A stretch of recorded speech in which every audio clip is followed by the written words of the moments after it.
Picking a team this year has been difficult. Signing after signing, transfers after transfers, team change after team change. Like, I really need some help. Did someone just ask for help? Who are you? I put the help in FPheLp. Get it? FP. Wait. Ah.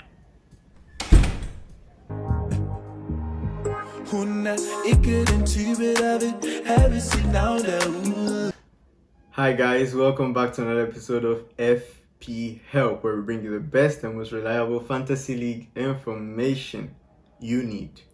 First of all, I'd like to say a big thank you for the support on the previous video. It's doing amazing.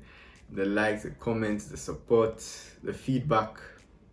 Really appreciate it. Thank you and stay tuned for more. Okay, so back to business. Last season saw us finish with an overall rank of 24,248 out of about 7 million and an overall points total of 2,329, which was actually a little lower than my previous overall points last season, which is kind of fun because I actually finished higher this time. So like strange stuff. But hopefully this season we can actually manage to get 2,400 points and hopefully finish in the top 10k in the world. So fingers crossed.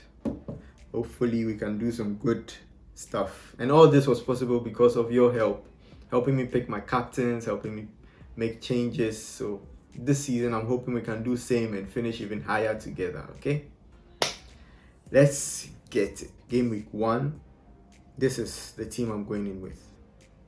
I've made a few changes to my team. I want to say a few, I'll say a lot actually.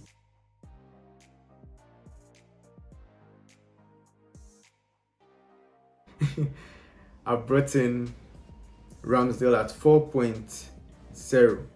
I was saying in my last video that I'm mostly going for 4.5 goalkeepers, but I mean, we're always subject to change, you know. And my thinking behind this was, despite my initial thoughts being to bring in a 4.5 goalkeeper to save cost and boost up my midfield, I felt like I needed a goalkeeper that I know for sure can keep a good number of clean sheets. And when it comes to clean sheets, there's no other team that can top that apart from Sheffield. Sheffield United are like, that's all they are known for, clean sheets. So if you are going through some dilemma on who to get you points for your defense, Sheffield United is the team. Sheffield United is the team. So that's the main reason I went for them. So I sacrificed like 0.5 to just top up my goalkeeper. For the substitute goalkeeper, nothing changes. It remains at 4.0. I know I don't expect him to play much, so he can just be there for now. So for my defense, I've gone for a Liverpool double up, which is a bit brave, if I may say. The main reason I went for this was because of the high ownership of Trent Alexander-Arnold. He currently stands at 55% basically of teams, which means having him doesn't make much of a difference. And the goal is to be able to stand out as much as possible. So that was the main reason I decided to bring in Robertson. Robertson's ownership is actually at 13%, which is kind of low for someone that does almost the same thing as Trent does.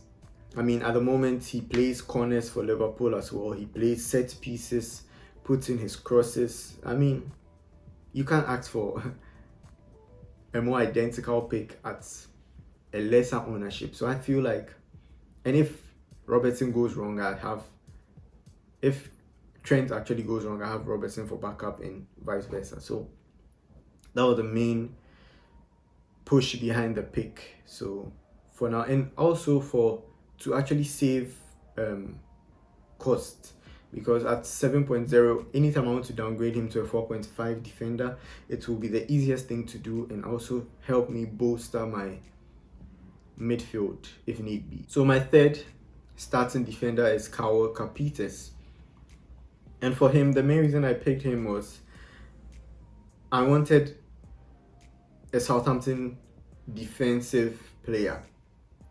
I would have gone for McCarthy, but I feel like with Kyle Capites, it's likely, even if they lose their clean sheet, he has two whole strikers to feed up top, which is always an advantage. With Adams and Ings in the box, he should get a few assists this season.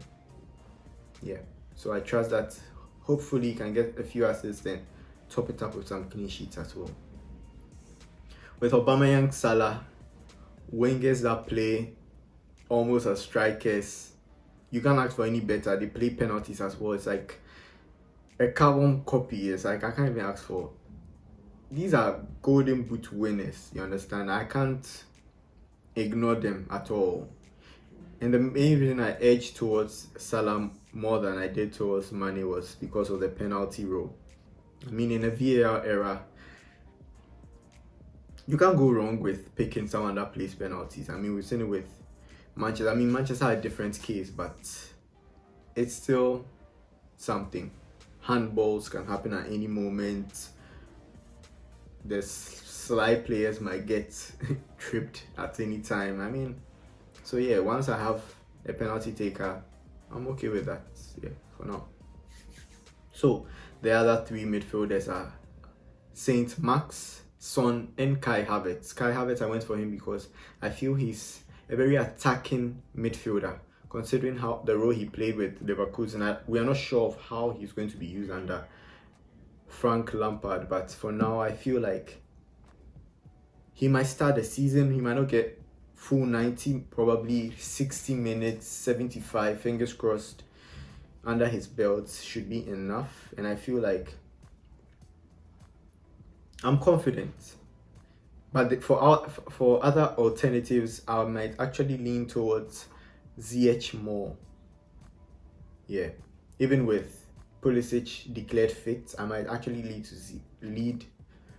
edge towards ZH more because he's a set piece taker as well. I mean, you have to love your set piece takers. Like that's like the easiest way you can get assists in the game. So always look out for your set piece takers. So for now, I'm sticking with Kai.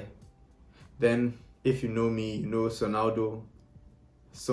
He's a big player for me. I mean, he has all the qualities for an FPL pick, you understand? Which is selfish, plays a lot of shots, looking for goals, assists. He's a hungry player, and hopefully Mourinho will be able to bring out some good potential out of him. That's if Dele Alli doesn't pick up some divine form from somewhere. Son is going to be my pick. And with Saint Max, I feel like the inclusion into the team of Newcastle has been very helpful. That's the main reason I've gone for him. With the likes of Fraser, with the likes of Wilson, I feel like they might be a good attacking team this season. Hopefully he can reflect in points as well. So Wilson, Adams are my strike partnership. I've gone for them because they are cheap. I've decided not to spend that much on my striker. That's if things go according to plan. I would have loved to have Kai Havertz in my team, but for now I'm sticking with Adams and Wilson. And maybe any other 6.0 or 6.5 striker available. I mean, the window is still active, so depending on what happens. But for now, it's Adams, because Adams had an incredible run of form getting to the end of last after the lockdown was lifted. So he was really impactful, almost as impactful as Ings. Yes, but I think Ings is actually on penalties with James Ward-Prowse, so that might differ depending on how the game is going. So yeah, so Adams, and he actually did pretty well in preseason as well. So yeah, I was convinced actually. And Wilson. So with That being said, this is actually the team I've gone in for. For my bench, it's Mitchell, Amate, Davis for now. In case Brewster transfers to another team, I might pick him. A Premier League team, I might pick him. But if not, it stays this way. So a player was brought to my attention by a viewer, Oliver Beck. He is actually currently priced at 4.5. He plays for Sheffield at the moment, wears the number 14, and it's likely he might actually start alongside Muse. For the Sheffield side, they play with a 5-3-2, so he might actually occupy the striker's position alongside Muse. And if that's possible, if that happens, it's likely he's actually going to be the next Landstrom. And funny enough, coming from the same Sheffield United side, and that's going to be like the pick of all picks. If that is going to actually happen, he might actually come in for Saint Max, and that will actually free up an extra 1.0 for me to put somewhere. So yeah, stay tuned, watch out for that player in particular, Oliver Beck. Okay, Oliver Beck. Yeah, my 3-5-2 is my formation. Like, go up, come down. I'm stuck with this formation. But if maybe you're going for a different side, I would like to see the teams you guys have come up with so far. Drop it on our Twitter. Okay, drop it on our Twitter page. It's at FPheLp360. Drop it. Let's have a good discussion. In case I'm able to get a good number of submissions on teams you guys have come up with, I might drop a video tomorrow reviewing your team selections. Okay, maybe that might actually convince me to also change my side, but for now I think this is the side I'm going with. My captain is likely going to stay with Aubameyang. I mean, it's Fulham. Despite Salah also playing against Leeds, I feel like Fulham are... But the funny thing is, Fulham have just signed a new goalkeeper, Areola, from PSG, and he's transferred to Fulham to fight for a position for the Euro spot. So I feel like if he's really going to want to impress, you have to step up big time, and that's very tricky for Aubameyang as well. Hopefully that's if he actually starts, but if not, if he does, it might be tricky because I might go for Salah instead. But for now, I'm leaving it on Aubameyang. Any changes to the team will be seen on our Twitter page, as I said. Hopefully nothing changes along the way. I mean, we're in delicate times. If someone contracts the virus, they might miss out on the selection, so you have to be alert on what is happening, always like getting the small information you can. But I'm here to do that for you, so if need be, we'll drop any information on our Twitter page. If you have anything to say, drop it in the comments. I'll respond to it. Drop it on our Twitter, we'll be there to respond to it as well. Drop your drafts, how your team is looking. If you want any tips on how your team should look like, just drop the picture. Okay, we'll do our best to give you all the help you can ever ask for. Okay, I'm here for your help and you are here for mine. So let's have an amazing season. All the best. Don't forget to like, comment, subscribe, all that good stuff. Okay, if you enjoyed it, leave a good thumbs up, and see you on the next video, same time next week. Peace. Hon är icke den typen av en, här vid sidan av det.